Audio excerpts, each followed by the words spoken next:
जगप्रसिद्ध जगन्नाथ यात्रेच्या आजपासून ओदिशात पुरी इथं प्रारंभ झाला। राष्ट्रपती द्रौपदी मुर्मू यंदा या यात्रेत सहभागी झाल्या होत्या। आषाढ महिन्यात द्वितीयेपासून सुरू होणारी ही रथयात्रा दशमीपर्यंत चालते। यंदा ही यात्रा 16 तारखेपर्यंत चालणार असून त्यासाठी लाखो भाविक पुरीमध्ये दाखल झाले आहेत। राष्ट्रपतींसह ओदिशाचे राज्यपाल, मुख्यमंत्री आणि केंद्रीय शिक्षण मंत्री धर्मेंद्र प्रधान या उत्सवासाठी उपस्थित होते। धांडी पहांडी या पारंपरिक घंटानादाच्या गजरानंतर पुरीचे शंकराचार्य निश्चलानंद सरस्वती यांनी तिन्ही रथांची पूजा केली।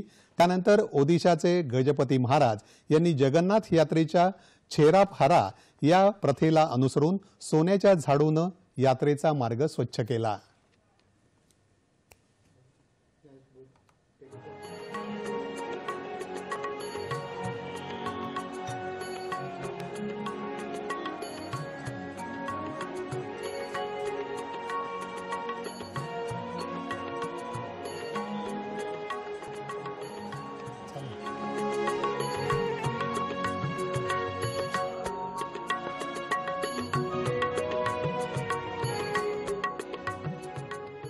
हे हलवायला लागेल।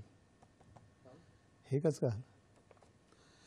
भगवान जगन्नाथ म्हणजे श्रीकृष्ण, त्याचे भाऊ बलभद्र आणि बहीण सुभद्रा यांच्या मूर्ती वस्त्रालंकाराने सुशोभित करून भव्य रथयात्रा काढली जाते। यामागे काही पौराणिक दाखले दिले जातात।